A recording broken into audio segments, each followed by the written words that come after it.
श्री स्वामी समर्थ. जय जय स्वामी समर्थ. चला तर मग माझ्या चॅनलमध्ये तुमचं सगळ्यांचं स्वागत आहे. उद्या आहे गुरुवार, आपल्या स्वामी महाराजांचा आवडीचा दिवस आणि आपलंसुद्धा आवडीचा दिवस. आपल्या स्वामी महाराजांची सेवा करण्याची, स्वामी महाराजांच्या अजून थोडंसं जवळ जाण्याचा दिवस. उद्या स्वामी महाराजांना समर्पित दिवस आहे. आपल्या गुरूंना समर्पित हा उद्याचा गुरुवारचा दिवस आहे. तर उद्या आपल्याला आपल्या स्वामी महाराजांची सेवा करायची आहे आणि ही प्रत्येक गुरुवारी आवर्जून करा. तुम्ही दररोज करत असाल तरीही पण आपल्याला गुरुवारी जास्त स्वामी सेवा करायची आहे. आपल्या घरामध्ये स्वामी महाराजांचं मूर्ती किंवा फोटो असायलाच पाहिजे आणि आपल्याला दर गुरुवारी स्वामी महाराजांचा अभिषेक आवर्जून करायचा आहे. स्वामी महाराजांचे दर गुरुवारी अभिषेक केल्याने आपल्या घरात आर्थिक प्रगती सुधारते. आपल्या सगळ्या संकटापासून आपल्याला मुक्ती भेटते. स्वामी महाराजांच्या आशीर्वादाने आपल्या सगळ्या मनोकामना पूर्ण होतात. तर सकाळी आपल्याला लवकर उठायचं आहे. लवकर उठून आपल्याला पाण्यामध्ये चिमूटभर हळद टाकून आंघोळ करायची आहे. गोमूत्र असेल तर गोमूत्र टाकू शकता किंवा तुम्ही पंचगव्य असेल तर तेच चिमूटभर टाकून आपल्याला आंघोळ करायची आहे. मग जर शक्य असेल तर आपल्याला पिवळे वस्त्र घालायचे आहेत. स्त्री, पुरुष, छोटे मुलं किंवा वयस्कर कुणीही स्वामी महाराजांची सेवा करायला काही हरकत नाही. कुणाचेही बंधन नाही. स्वामी महाराजांची सेवा सगळे लोक करू शकतात. जात पात धर्म काहीच बंधन नाही. कोणत्याही धर्माचे लोक सेवा करू शकतात. म्हणजे स्वामी सेवा केल्याने आपले सगळे दुःख दारिद्र्य संपतात. स्वामी आपले संकटापासून मुक्ती होते.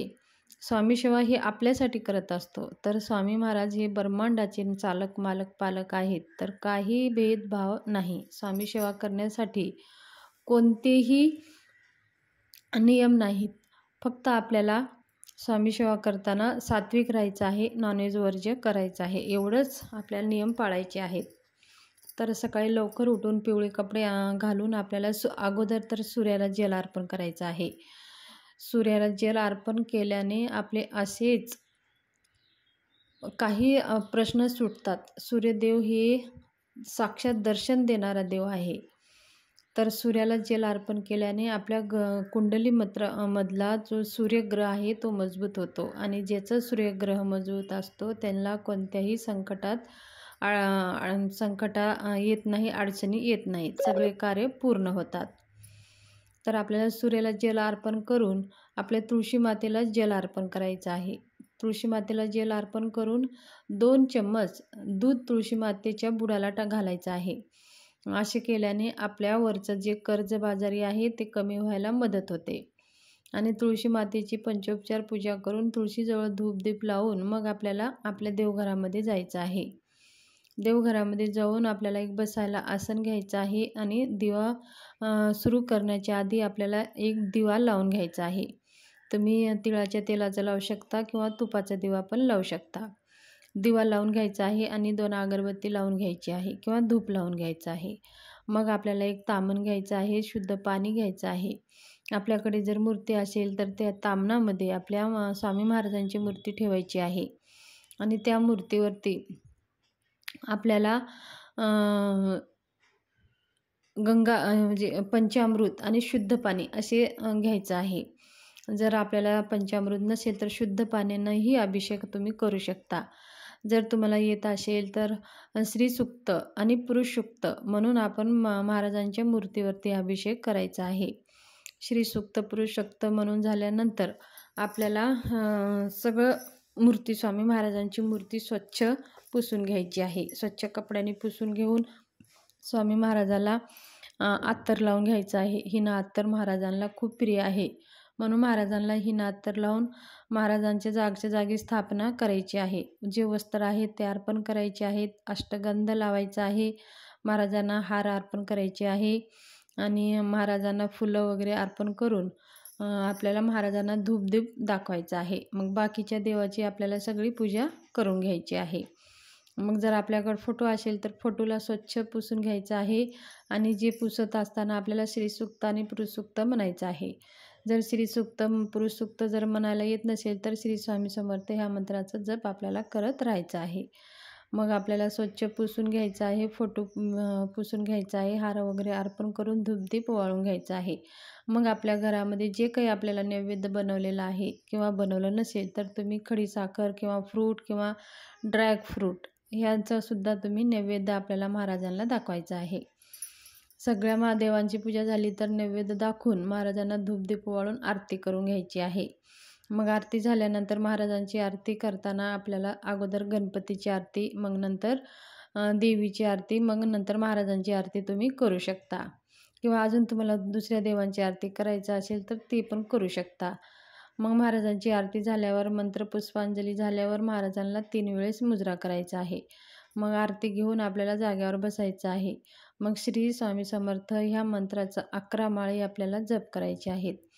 आणि जर तुमच्याकडे वेळ असेल तर श्री स्वामी चरित्र सारामृत श्री स्वामी चरित्र सारामृतांचं 21 अध्यायाची पूर्ण पोथी वाचायची आहे. समजा तुम्हाला जर वेळ नसेल तर आवर्जून 3 अध्याय तरी आवर्जून वाचा. आणि 11 वेळेस तारक मंत्राचं मंत्र जप करायचा आहे. ह्याशिवाय आपल्याला गुरुवारी झालीच पाहिजे. 11 माळी जप, 11 वेळेस तारक मंत्र आणि 3 अध्याय श्री स्वामी चरित्र सारामृताचं ह्याशिवाय आपल्याला आवर्जून झाले पाहिजे. इतर दिवशी जरी तुम्हाला काही कारणाने शक्य नसेल तर गुरुवारी तर स्वामी महाराजांच्या ह्या सेवा झाल्याच पाहिजे. तुमच्या घरामध्ये आर्थिक प्रगती होत नाही, तुमच्या घरामध्ये खूप कर्जबाजारी होतो आहे, खूप काही समस्या येतात, ते एक काम करायला जातो तर दुसरंच अडचणी उद्भवतात आणि कर्जावर कर्ज वाढतं, असे अनेक समस्या असतात. स्वामी महाराज हे प्रत्येक लोकांच्या जीवनातले दुःख संकटे दूर करणारे आहेत. म्हणून तुमच्या जीवनामध्ये ह्या सगळ्या समस्यापासून जर तुम्हाला मुक्ती हवी असेल तर तुम्ही ही सेवा आवर्जून करा. दर गुरुवारी स्वामी समर्थांची ह्या सेवा आवर्जून करा. आणि ही सेवा दररोज जरी केला तरीही बघा तुम्हाला कोणतेही प्रश्न राहणार नाहीत. आता काही लोकांचं काय होतं की लगेच 1-2 गुरुवार करतात, त्यांना काही अनुभव येत नाही, मग स्वामी सेवा सोडून देतात. असं करायचं नाही. आपण जर एखादी जमिनीमध्ये बी जर पेरलो तर ते उगायला, त्याला फळ लागायला वेळ लागतं.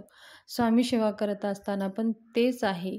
स्वामी सेवा करायला गेलो की लगेच प्रश्न सुटतात असं पण नाही. त्या प्रश्नासाठी, त्या समस्यासाठी आपल्याला मेहनत करत राहायचं आहे आणि स्वामी सेवा पण करत राहायची आहे.